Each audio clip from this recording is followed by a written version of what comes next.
রাজধানীর হাসপাতালগুলোতে দিন দিন বাড়ছে ডেঙ্গু ও করোনা রোগীর সংখ্যা। হোলি ফ্যামিলি হাসপাতালে আছেন স্টাফ করেসপন্ডেন্ট সাদরিনা খন্দকার।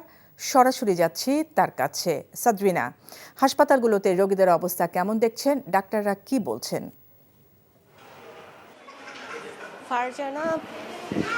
ফারজানা, আমি এখন রয়েছি রাজধানীর হলি ফ্যামিলি হাসপাতালে। দিন দিন কিন্তু করোনা এবং ডেঙ্গু রোগীর সংখ্যা বৃদ্ধি পাচ্ছে। মূলত এখন ভয়াবহতার বিষয় হচ্ছে যে করোনার চাইতেও গত 24 ঘন্টার স্বাস্থ্য অধিদপ্তরের তথ্য অনুযায়ী করোনা রোগীর সংখ্যা ছিল 6 জন এবং ডেঙ্গু রোগীতে আক্রান্ত হয়েছে কিন্তু 151 জন। বেশিরভাগই এখন ভয়াবহতা ছড়াচ্ছে ডেঙ্গু, যেহেতু বর্ষা চলে এসেছে।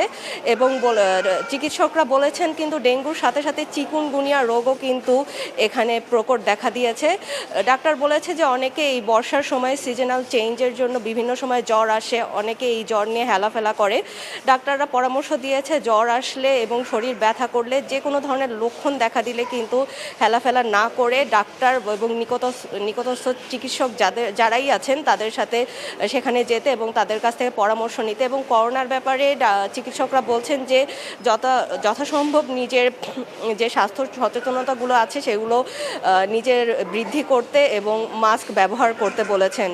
তো ফারজানা, এই ছিল ডেঙ্গু এবং করোনা নিয়ে আমার কাছে সর্বশেষ তথ্য। বান্ডেল থাকলে প্রতি সেনমানিতে টাকা বাঁচবে।